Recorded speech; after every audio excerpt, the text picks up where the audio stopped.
Le protocole de Toronto, 666. Fiction ou réalité, qui peut dire? Quoi qu'il en soit, selon certaines informations obtenues en province de France, mais surtout à la révision des événements survenus depuis les 25 dernières années, il apparaît que le scénario décrit dans ce document nous permet de mieux comprendre ce qui, jusqu'à aujourd'hui, paraissait des plus incompréhensibles à plus d'un. Nous livrons en entier ce document, avec en plus une analyse des nouvelles conditions économiques actuelles qui, en elles-mêmes, semblent plus que confirmer l'authenticité de ce dernier. Fin juin 1967, à Montréal, c'est l'Expo 67. À Ottawa, ce sont les derniers préparatifs du centenaire de la Confédération. Aux États-Unis, c'est la contestation à la guerre du Vietnam et, à travers le pays, le Flower Power.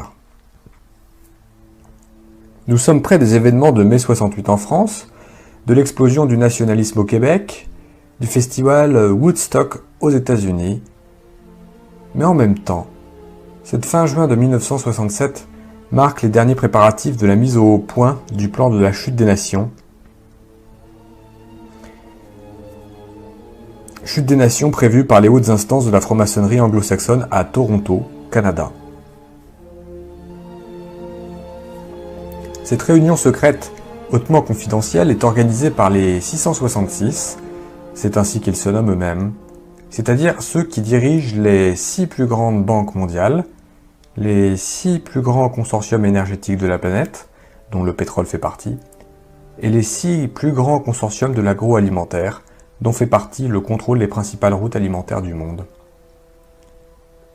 Ces 666 étant les plus hauts responsables de la finance internationale, vont définir à l'intérieur de leur réunion une stratégie commune en vue de la mainmise absolue sur le commerce mondial, sur la possession de l'arme énergétique, porte ouverte sur le XXIe siècle, et sur le contrôle international de l'agroalimentaire, lequel comprend aussi pour eux les consortiums pharmaceutiques comprenant à leur tour le marché mondial des vitamines et des vaccins. Leur plan se résume à 3 orientations majeures: l'économique, le politique et le social pour les années 70 et 80.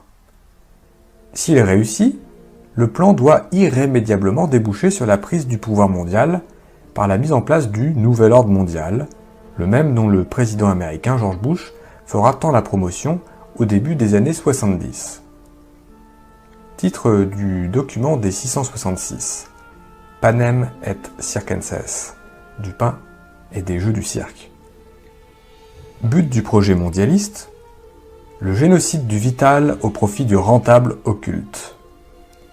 Moyen de financement du projet, entre autres, se servir de l'aide humanitaire, de l'aide alimentaire internationale, afin de financer les multinationales des 666. Le document. Toutes les périodes historiques ayant mené à la décadence des civilisations étaient toutes marquées sans exception par l'esprit d'errance des hommes. Aujourd'hui, nous devons faire en sorte que cet esprit se traduise par une société mondiale du loisir, sous toutes ses formes. Ce loisir doit se composer du sexe, des drogues, du sport, des voyages, l'exotisme, et des loisirs en général. Mais tout cela rendu accessible à toutes les couches de la société. L'homme doit arriver à croire qu'il est moderne, et que sa modernité est composée de sa capacité et de sa possibilité de pouvoir jouir largement. Et tout cela, maintenant, et de tout ce qui l'entoure. Pour parvenir à cet objectif, il est impératif de pouvoir infiltrer les médias. Radio, télévision, journaux. Les milieux de la mode et de la culture. Les milieux de la nouvelle musique, par lesquels nous influencerons à coup sûr toutes les couches des sociétés occidentales. Ainsi, en tenant sous la coupe des sens la jeunesse, c'est-à-dire les adultes de demain, nous aurons par conséquent la voie libre pour infiltrer et transformer en profondeur, sans en être inquiétés, le politique, le système légal et l'éducation, ce qui nous permettra de modifier en profondeur le cours, l'orientation future des sociétés visées par notre plan. Les populations, nous le savons, n'ont pas de mémoire historique. Ils répètent inlassablement les erreurs du passé sans se rendre compte que ces mêmes erreurs avaient conduit leurs pères avant eux aux mêmes déchéances qu'ils vivront en pire avant la fin de ce siècle. Voyez par exemple ce que leurs grands-pères ont vécu au début de ce siècle grâce au travail acharné de nos prédécesseurs. Après avoir connu sans limite la libération des mœurs, l'abolition de la morale, en d'autres mots l'errance de l'esprit, ils expérimentèrent la crise économique puis la guerre. Aujourd'hui leurs petits-enfants et leurs enfants se dirigent droit vers un aboutissement semblable, pire encore car cette fois-ci, il nous permettra enfin de mettre sur pied notre nouvel ordre mondial, sans qu'aucun d'entre eux ne soit à même de s'en rendre compte, trop préoccupés qu'ils seront tous à satisfaire exagérément leurs besoins sensuels les plus primaires. Une norme générale, plus qu'importante, et qui a déjà fait ses preuves au début de ce présent siècle dans la construction et la mise en place du système communiste, par exemple, par les regrettés hauts officiers de nos loges, et la rentabilité de l'exception. En principe, nous le savons, l'exception prouve la règle générale qui lui est contraire. Mais dans notre vocabulaire, l'exception, c'est ce qui doit être imposé à tous. Nous devons faire en sorte de faire des exceptions dans différentes sphères de la société, comme devant être de nouvelles règles, règles générales applicables à tous, un objectif premier de toutes les futures contestations sociales menées par la jeunesse des nations. Ainsi, l'exception deviendra le détonateur par lequel toute la société historique s'effondrera sur elle-même dans un essoufflement et une confusion sans précédent. Les fondements de la société occidentale, dans leur essence, proviennent en droite ligne de l'héritage chrétien. C'est précisément ce même héritage qui fit de la famille le nœud, la pierre angulaire de tout l'édifice social actuel. Nos prédécesseurs qui avaient financé les écrivains révolutionnaires de la fin du XIXe siècle et du début du XXe siècle avaient compris l'importance de fractionner, puis de faire éclater ce noyau vital s'ils voulaient, en Russie, parvenir à mettre en place le nouveau système communiste d'alors. Et c'est précisément ce qu'ils firent en faisant minutieusement produire par les philosophes et les écrivains non conformistes de l'époque un manifeste à la gloire de l'État-Dieu, celui-ci ayant la primauté absolue sur l'individu et sur la famille.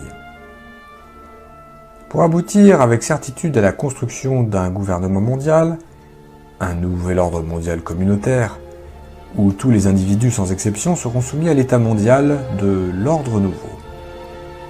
Nous devons en premier lieu faire disparaître la famille, ce qui entraînera du même coup la disparition des enseignements religieux ancestraux, et en deuxième lieu, niveler tous les individus en faisant disparaître les classes sociales, en particulier les classes moyennes. Mais nous devons procéder de manière à ce que tous ces changements apparaissent comme étant issus de la volonté populaire, qu'ils aient l'apparence de la démocratie. En se servant de cas isolés, mais en les amplifiant à l'extrême, avec l'aide de contestations étudiantes noyautées par nous, de journalistes favorables à notre cause et de politiciens achetés, nous parviendrons à faire mettre en place de nouveaux organismes ayant toutes les apparences de la modernité, tel un bureau de la protection de l'enfance protégé par une charte des droits et libertés. Pour la réussite de notre plan mondial, le plan rouge, il nous faut faire implanter dans toutes les sociétés occidentales des années 70 des bureaux pour la protection de l'enfance, dont les fonctionnaires, de jeunes intellectuels sans expérience, fraîchement sortis d'université où sont mis en évidence nos principes mondialistes, feront respecter à la lettre sans discernement la charte des droits de l'enfant. Qui osera s'opposer à cela sans en même temps être identifié aux barbaries du Moyen-Âge? Cette charte, laborieusement mise au point dans nos loges, nous permettra enfin de réduire à néant toute autorité parentale en faisant éclater la famille en individus farouchement opposés les uns aux autres pour la protection de leurs intérêts personnels. Elle encouragera les enfants à dénoncer des parents trop autoritaires parce que trop traditionnels, trop religieux. Elle contribuera ainsi à soumettre les parents à une psychose collective de la peur, ce qui provoquera inéluctablement, d'une manière générale dans la société, un relâchement de l'autorité parentale. Ainsi, nous aurons réussi, dans un premier temps, à produire une société semblable à celle de la Russie des années 50, où les enfants dénonçaient à l'État leurs parents, et cela sans que personne ne s'en aperçoive. En transférant ainsi à l'État le rôle parental, il nous sera plus facile par la suite de nous accaparer une par une de toutes les responsabilités qui avaient été jusqu'à date du ressort exclusif des parents. C'est ainsi que nous pourrons faire considérer par tous comme étant un abus contre l'enfant l'enseignement religieux traditionnel d'origine judéo-chrétienne. Dans un même temps, mais à un autre niveau, nous ferons inscrire dans les plus hautes lois des nations que toutes les religions, les cultes et les pratiques religieuses, de tout genre, y compris la sorcellerie et la magie, doivent toutes être respectées au même titre les unes que les autres. Ce sera par la suite d'une aisance déconcertante que de transférer ce rôle de l'État par rapport à l'enfant aux plus hautes instances internationales telles les Nations Unies. Comprenons bien ceci, notre but n'est pas de protéger les enfants ou qui que ce soit d'autre, mais bien de provoquer l'éclatement puis la chute des nations qui sont un obstacle majeur à la mise en place de notre nouvel ordre mondial. C'est la raison pour laquelle les bureaux de protection de l'enfance doivent être investis d'une autorité légale absolue. Ils doivent être en mesure, comme bon leur semblera, mais toujours sous le prétexte de la protection de l'enfant, de pouvoir retirer ces derniers de leurs milieux familiaux originels et les placer dans des milieux familiaux étrangers ou des centres gouvernementaux déjà acquis à nos principes mondialistes et à religieux. Par conséquent, sera ainsi achevée la brisure définitive de la cellule familiale occidentale. Car, sans la protection et la surveillance de leurs parents originaux, ces enfants pourront être ainsi définitivement handicapés dans leur développement psychologique et moral, et représentés par voie de conséquence naturelle des proies facilement adaptables à nos visées mondialistes.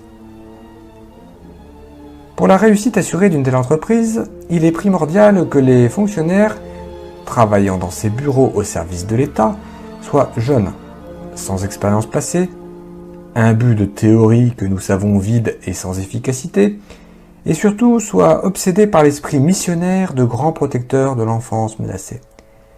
Car pour eux, tous les parents doivent représenter des criminels en puissance, des dangers potentiels au bien-être de l'enfant ici considéré comme étant un dieu. Un bureau de la protection de l'enfance et une charte des droits de l'enfant n'ont aucune raison d'être sans enfants menacés. De plus, les exceptions et les exemples historiques utilisés pour leur mise en place finiraient tôt ou tard par disparaître s'ils n'étaient pas constamment alimentés par de nouveaux cas se produisant sur une base continue. En ce sens, nous devons infiltrer le système d'éducation des nations pour y faire disparaître, sous le couvercle de la modernité et de l'évolution, l'enseignement de la religion, de l'histoire, de la bienséance, tout en diluant en même temps, sous une avalanche d'expérimentations nouvelles dans le milieu de l'éducation, celui de la langue et des mathématiques. De cette manière, en enlevant aux jeunes générations toute base et toute frontière morale, toute connaissance du passé, donc toute fierté nationale, donc tout respect d'autrui, tout pouvoir par la connaissance du langage et des sciences, donc sur la réalité, nous contribuerons à fabriquer une jeunesse largement disposée à toutes les formes de délinquance.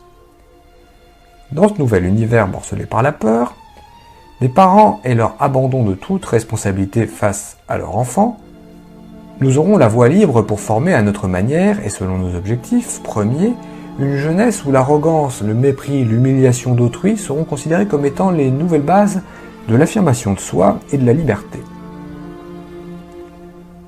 Mais nous savons, à même l'expérience du passé, qu'une jeunesse semblable est d'ores et déjà condamnée à son autodestruction, car celle-ci est foncièrement individualiste, donc anarchiste par définition. En ce sens, elle ne peut aucunement représenter une base solide pour la continuité de quelque société que ce soit, et encore moins une valeur sûre pour la prise en charge de ces vieillards. Dans la même foulée, il est aussi impératif de faire créer une charte des droits et libertés individuelles et des bureaux de protection du citoyen, en faisant miroiter aux masses que ces innovations font partie intégrante de la modernité, des sociétés nouvelles du XXe siècle. De la même manière, et en même temps, mais à un autre niveau, faire voter de nouvelles lois pour le respect et la liberté individuelle, comme dans le cas de la famille, mais sur le plan de la société. Ces lois entreront en conflit avec les droits de la collectivité, menant ainsi les sociétés visées droit à leur autodestruction. Car ici l'inversion est totale. Ce n'est plus la société, le droit de la majorité, qui doit être protégé contre des individus pouvant la menacer, mais bien plutôt le droit de l'individu qui se doit d'être protégé contre les menaces possibles de la majorité. Voilà le but que nous nous sommes fixés. Pour achever l'éclatement de la famille, du système d'éducation, donc de la société en général, il est primordial d'encourager la liberté sexuelle à tous les échelons de la société occidentale. Il faut réduire l'individu, donc les masses, à l'obsession de satisfaire leurs instincts primaires par tous les moyens possibles. Nous savons que cette étape représente le point culminant par lequel toute société finira par s'effondrer sur elle-même. N'en a-t-il pas été ainsi de l'Empire romain à son apogée et de toute civilisation semblable à travers l'histoire? Par des hommes de science et des laboratoires financés par nos loges, nous avons réussi à faire mettre au point un procédé chimique qui révolutionnera toutes les sociétés occidentales et reléguera aux oubliettes pour toujours les principes moraux et religieux judéo-chrétiens. Ce procédé, sous forme de pilule, ouvrira la voie toute grande à la liberté sexuelle. Liberté sexuelle sans conséquence et poussera les femmes des nations à vouloir briser avec ce qui sera alors perçu comme étant le joug du passé. L'esclavage des femmes soumises à l'homme et à la famille traditionnelle. Jadis, centre et pivot de la cellule familiale, la femme moderne, maintenant en tant qu'individu indépendant, voudra briser avec son rôle traditionnel, se détacher de la famille et mener sa vie selon ses propres aspirations personnelles. Rien de plus naturel, nous le savons, mais là où nous interviendrons fortement, ce sera d'infiltrer tous les nouveaux mouvements de contestation féminins, en poussant leur logique jusqu'à ses extrêmes limites de conséquences. Et ces limites se trouvent déjà inscrites dans l'éclatement définitif de la famille traditionnelle et de la société judéo-chrétienne. Cette libération sexuelle sera le moyen ultime par lequel il nous sera possible de faire disparaître de la conscience populaire toute référence au bien et au mal. L'effondrement de cette barrière religieuse et morale nous permettra d'achever le processus de la fausse libération de l'homme de son passé, mais qui en réalité est une forme d'esclavage, qui sera profitable à nos plans mondialistes. Cette porte ouverte pour l'encouragement à la liberté sexuelle, au divorce, à l'avortement sur demande, à la reconnaissance légale des diverses formes d'homosexualité, nous aidera à modifier en profondeur les bases historiques du droit légal des sociétés. Elle sera un atout majeur pour pousser l'ensemble des individus à un relâchement général des mœurs, pour diviser les individus les uns par rapport aux autres, selon leurs instincts et leurs intérêts propres, pour détruire l'avenir de la jeunesse en la poussant aux expériences néfastes de la sexualité active et de l'avortement, et pour briser moralement les générations futures en les poussant à l'alcoolisme, aux drogues diverses, dont nos officiers supérieurs des loges internationales se chargeront d'en prendre le contrôle au niveau mondial, et au suicide, celui-ci considéré par une jeunesse désabusée et abandonnée à elle-même comme étant une fin chevaleresque. Décevons la jeunesse des nations en lui montrant ses parents comme étant irresponsables, irreligieux, immoraux, ne cherchant en définitive que le plaisir, l'évasion et la satisfaction effrénée de leurs instincts au profit du mensonge, de l'hypocrisie et de la trahison. Faisons du divorce et de l'avortement une nouvelle coutume sociale acceptée par tous. Poussons-la ainsi à la criminalité sous toutes ses formes et à se réfugier en groupes distincts hors d'atteinte du milieu familial qu'elle percevra inévitablement comme étant une menace pour sa propre survie. Le tissu social étant ainsi bouleversé à jamais, il nous sera dès lors possible d'agir sur le politique et l'économique des nations afin de les soumettre à notre merci, pour en venir à accepter de force nos plans d'un nouvel ordre mondial. Car, il faut bien se l'avouer, les nations, dépourvues qu'elles seront alors de pouvoir compter sur une jeunesse forte, sur une société où les individus regroupés autour d'un idéal commun, renforcés par des remparts moraux indéfectibles, auraient pu lui apporter son soutien historique, ne pourront qu'abdiquer à notre volonté mondiale. Ainsi pourrons-nous alors inaugurer ce qui fut tant annoncé par nos créations passées. à savoir le système communiste qui prophétisait une révolution mondiale mise en branle par tous les rejetés de la Terre, puis le nazisme par lequel nous avions annoncé un nouvel ordre mondial pour 1000 ans. Voilà notre but ultime, le travail récompensé de tous les malheureux morts, au labeur pour son accomplissement depuis des siècles, disons-le haut et fort, tous les frères des loges passées, morts dans l'anonymat pour la réalisation de cet idéal qui nous est maintenant possible de toucher du bout des doigts.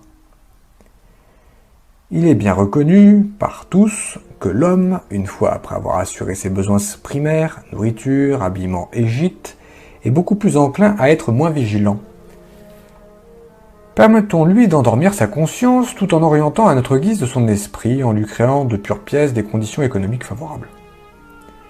Donc, pendant cette période des années 70 où nos agents s'infiltreront partout dans les différentes sphères de la société pour faire accepter nos nouvelles formes de normes dans l'éducation, le droit légal, le social et le politique, nous verrons à répandre autour de lui un climat économique de confiance, du travail pour tous, l'ouverture du crédit pour tous, des loisirs pour tous, seront nos tandems pour la création illusoire d'une nouvelle classe sociale. Nouvelle classe sociale que nous nommerons la classe moyenne. Car une fois nos objectifs atteints, cette classe du milieu, située entre les pauvres séculaires et nous les riches, nous la ferons disparaître en lui coupant définitivement tout moyen de survie. En ce sens, nous ferons des États-nations, les nouveaux parents des individus, à travers ce climat de confiance où nos agents internationaux auront fait le nécessaire pour écarter tout spectre de guerre mondiale, nous encouragerons la centralisation à outrance pour l'État.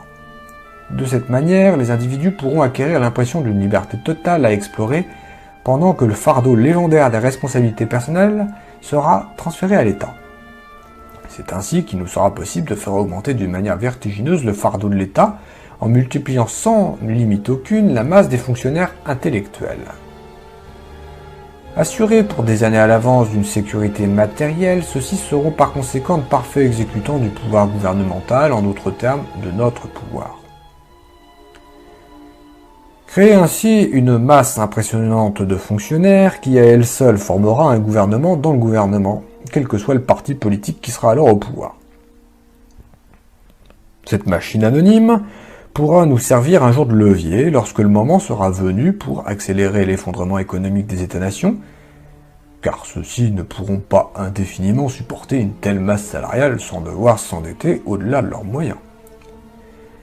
D'un autre côté, cette même machine qui donnera une image froide et insensible de l'appareil gouvernemental, cette machine complexe et combien inutile dans beaucoup de ses fonctions, nous servira de paravent et de protection contre les populations. Car qui osera s'aventurer à travers les dédales d'un tel labyrinthe en vue de faire valoir ses doléances personnelles? Toujours pendant cette période d'étourdissement général, nous en profiterons aussi pour acheter ou éliminer selon les nécessités du moment tous les dirigeants d'entreprise, les responsables des grands organismes d'État, les centres de recherche scientifique dont l'action et l'efficacité risqueraient de donner trop de pouvoir aux États-nations.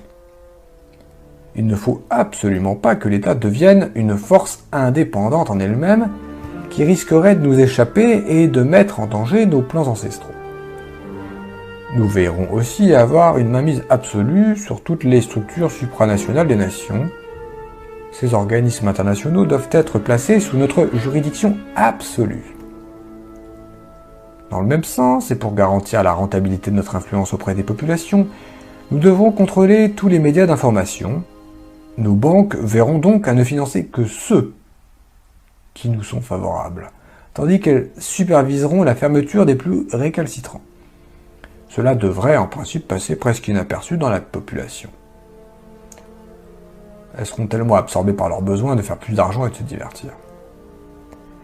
Nous devrons nous occuper à finaliser dès maintenant la phase de dérégionalisation des régions rurales amorcée au début de la crise économique de 29. Surpeupler les villes était notre tandem de la révolution industrielle. Les propriétaires ruraux, par leur indépendance économique, leur capacité à produire à la base de l'alimentation des États, sont une menace pour nous. Et une menace pour nos plans futurs. Entassés dans les villes, ils seront plus dépendants de nos industries pour survivre. nous ne pouvons nous permettre l'existence de groupes indépendants de notre pouvoir.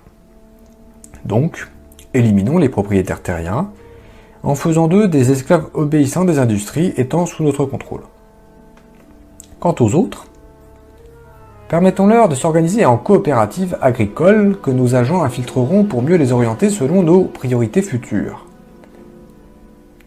À travers l'État, attachons-nous à bien mettre en évidence le respect obligatoire de la diversité des cultures, des peuples, des religions, des ethnies, qui sont autant de moyens pour nous pour faire passer la liberté individuelle avant la notion d'unité nationale, ce qui nous permettra de mieux diviser les populations des États-nations et ainsi les affaiblir dans leur autorité et dans leur capacité de manœuvrer. Poussé à ses extrêmes limites, mais sur le plan international, ce concept dans le futur poussera les ethnies des différentes nations à se regrouper pour revendiquer et individuellement chacune leur propre part du pouvoir, ce qui achèvera de ruiner les nations et de les faire éclater dans des guerres interminables.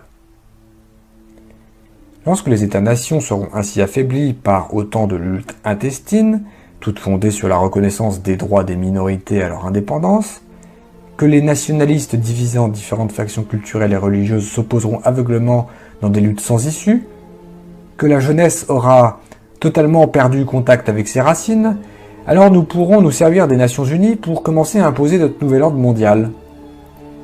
D'ailleurs, à ce stade-là, les idéaux humanitaires, sociaux et historiques des États-nations auront depuis longtemps éclaté sous la pression des divisions intérieures. Fin du document des 666, daté de fin juin 1967.